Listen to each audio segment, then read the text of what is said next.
Boa noite a todos. Boa noite. Nosso estudo, ele é o capítulo 57 do livro Justiça Divina, Purgatório. O texto foi escrito em 8 de setembro de 1961 e trata de uma questão do Livro dos Espíritos, é a questão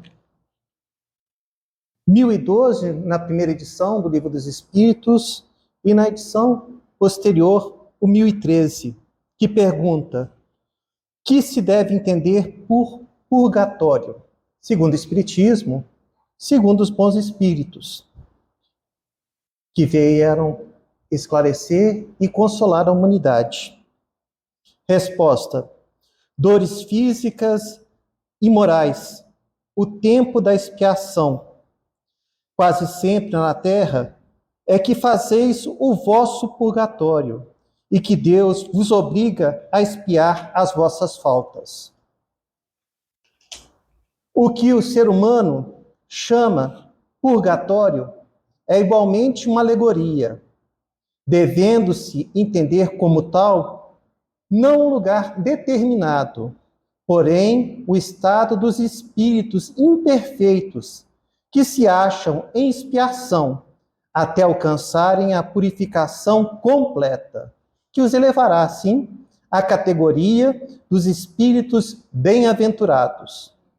Operando-se essa purificação por meio das diversas encarnações, o purgatório consiste nas provas da vida corporal.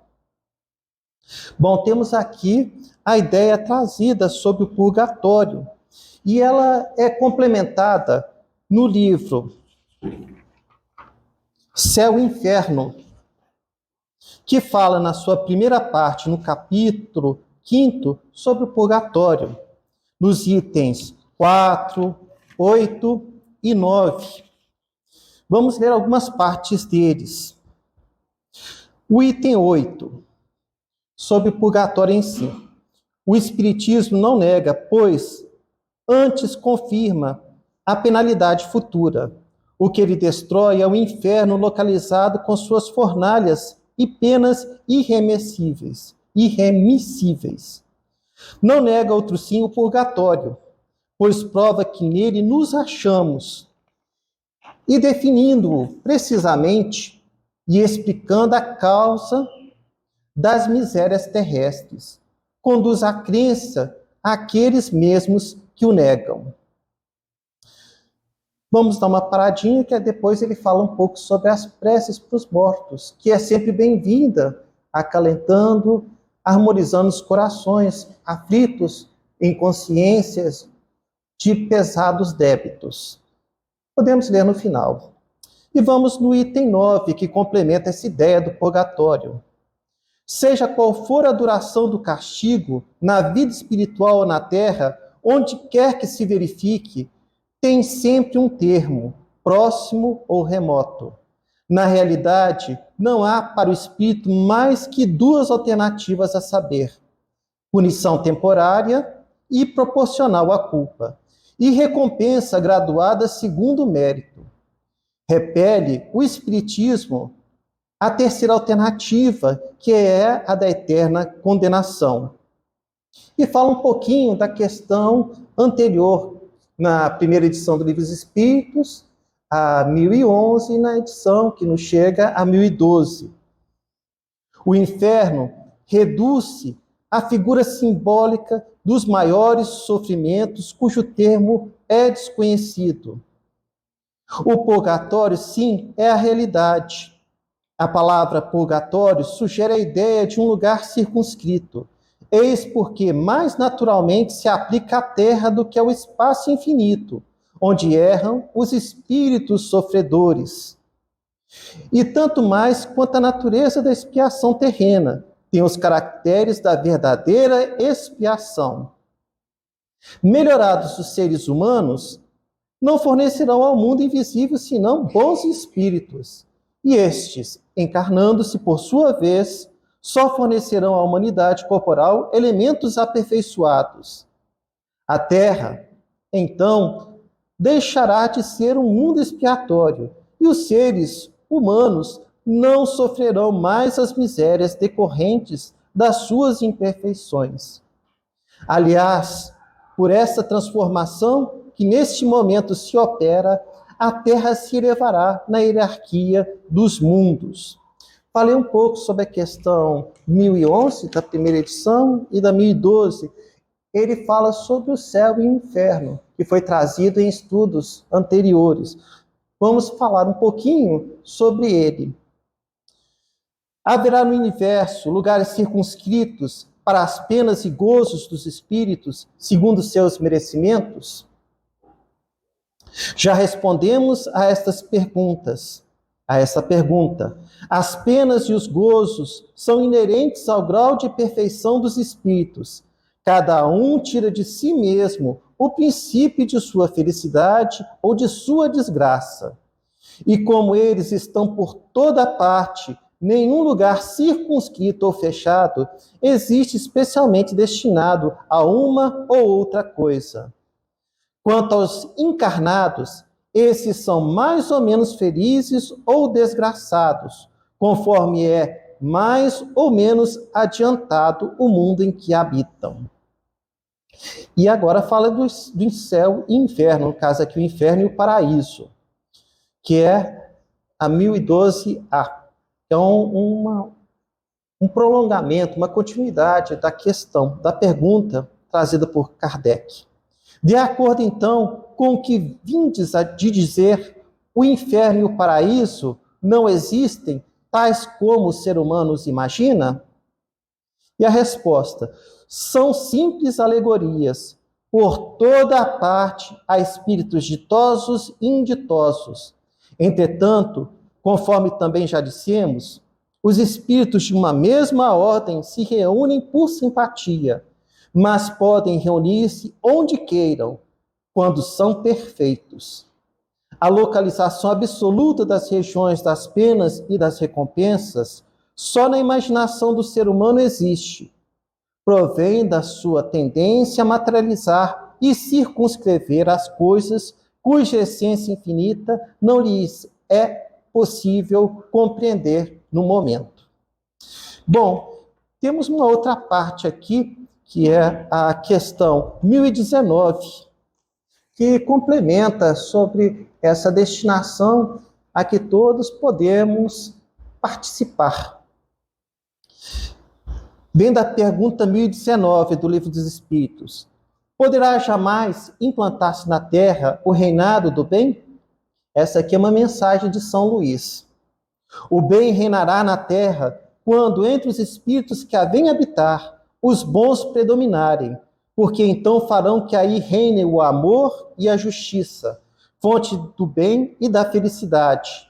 Por meio do progresso moral e praticando as leis de Deus, é que o ser humano atrairá para a terra os bons espíritos e dela afastará os maus. Estes, porém, não a deixarão senão quando daí estejam banidos o orgulho e o egoísmo. Predita foi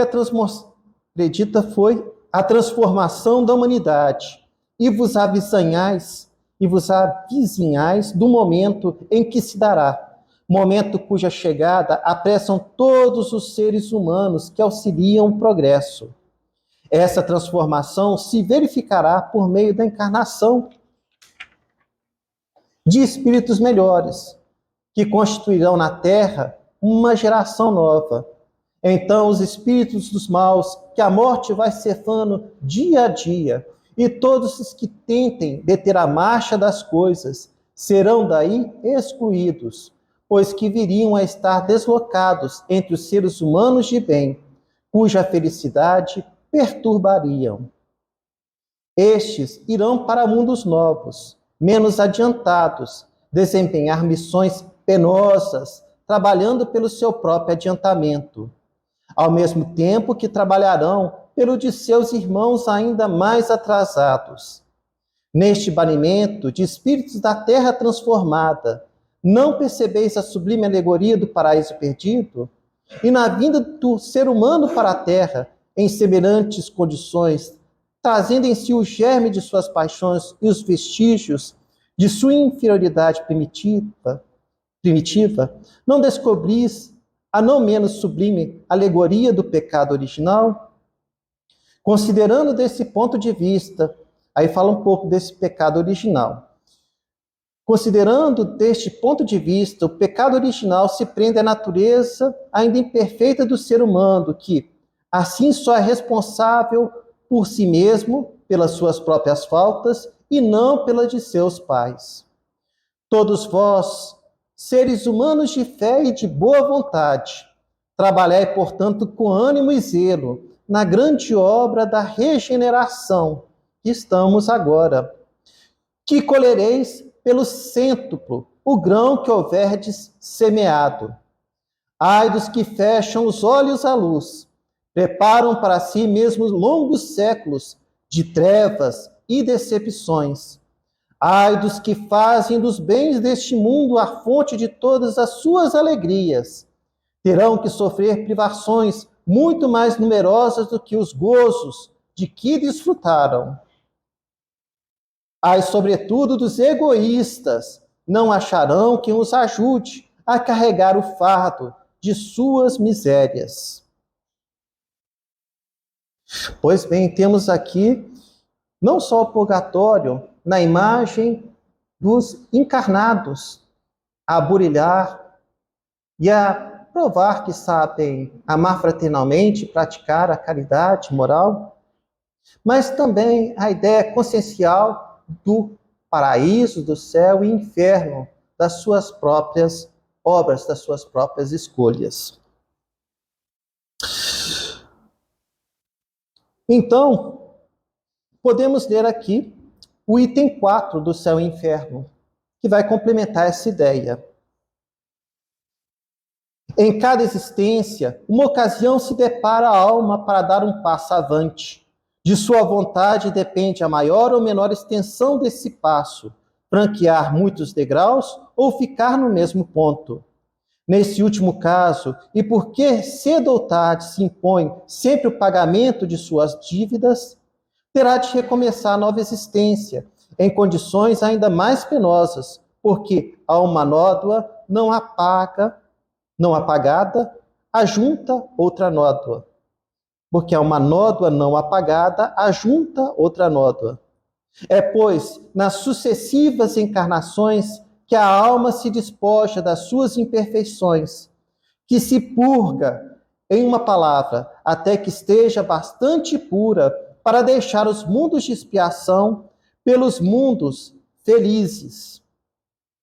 E, mais tarde, estes para gozar da suprema felicidade. Portanto, o purgatório não é, portanto, uma ideia vaga e incerta. É antes uma realidade material que vemos, tocamos e sentimos. Ela existe nos mundos de expiação como a Terra, onde os seres humanos espiam o passado e o presente, em proveito do futuro. Contrariamente, porém, a ideia de que dele se faz depende de cada um prolongar ou abreviar a sua permanência, segundo o grau de adiantamento e pureza atingido pelo próprio esforço sobre si mesmo. O livramento se dá não por conclusão de tempo, nem por alheios méritos, mas pelo próprio mérito de cada um, consoante estas palavras do Cristo: a cada um segundo as suas obras, palavras que resumem integralmente a justiça de Deus. A cada um segundo as suas obras, está em Mateus capítulo 16, versículo 27, e nas cartas de Paulo aos Romanos, capítulo 2, versículo 6. Já vimos, então, sobre o purgatório, que podemos, pela visão espírita, considerar a condição em que estamos como encarnados, provando que sabemos amar fraternalmente, tolerar, respeitar, bem-querer uns aos outros, e sabemos e temos consciência da caridade para uma relação mais harmônica e sadia para o progresso. perdoando as dívidas e ofensas de nossos irmãos para conosco, sendo indulgente às faltas alheias e benevolente para com todos, sendo verdadeiro com si mesmo e com o próximo, considerando próximo todos aqueles que o Senhor, Deus, o Criador, criou simples e ignorantes, que nas encarnações crescem inteligência e bondade, purificam-se na encarnação. É o purgatório. O Espiritismo não nega, pois, antes confirma a penalidade futura. O que ele destrói é o inferno, localizado com suas fornalhas e penas irremessíveis.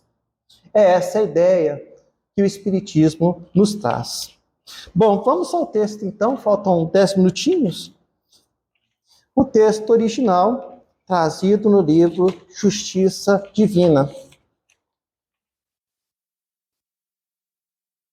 Ele diz o seguinte: aprendeste a venerar os heróis do passado e suspiras igualmente pelo ensejo de exaltar a virtude.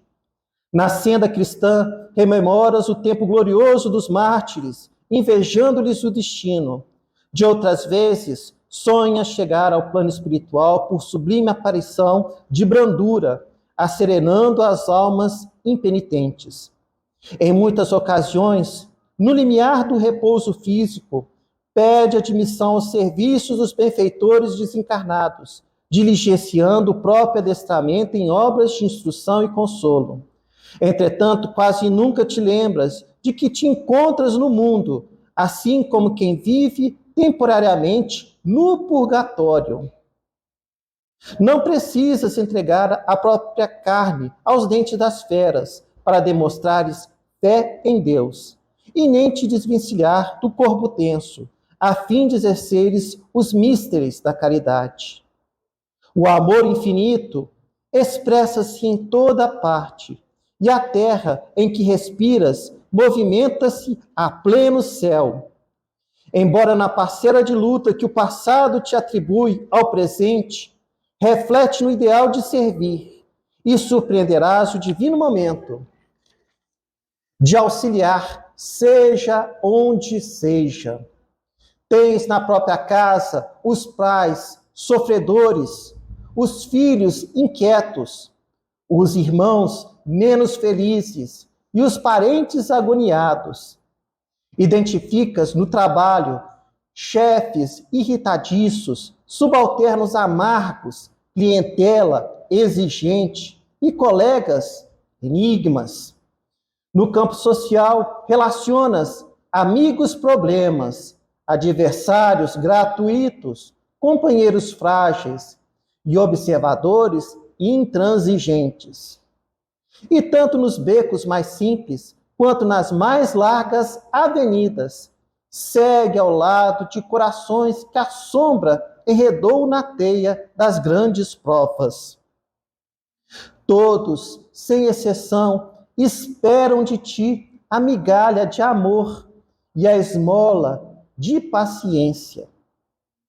Purgatório, purgatório, todos nós, consciências endividadas, estamos nele. O remédio, porém, é o caminho da cura. A ajuda aos semelhantes, para que os semelhantes te ajudem. Aqueles que nos rodeiam são hoje os grandes necessitados. Amanhã, contudo, é possível que os grandes necessitados sejamos nós. Temos 5 minutinhos, tá? Então, para fazer um desenvolvimento do texto. Tem uma passagem que está em São Lucas, né? Capítulo 10, versículo 25 a 28. E eis que se levantou um certo doutor da lei, tentando e dizendo: Mestre, que farei para herdar a vida eterna? E ele, Jesus, ou Yeshua, lhe disse: Que está escrito na lei? Como lês? E respondendo ele, disse: Amarás ao Senhor teu Deus de todo o teu coração e de toda a tua alma, e de todas as tuas forças, e de todo o teu entendimento, e ao teu próximo como a ti mesmo. E disse-lhe: Respondeste bem, Faze isso e viverás. Bom, podemos então entender que o bem reinará na terra quando, entre os espíritos que a vêm habitar, os bons predominarem e praticarem. Essa aqui é a lei divina, a lei de amor. Porque então farão que aí reinem o amor e a justiça, que é a fonte do bem e da felicidade.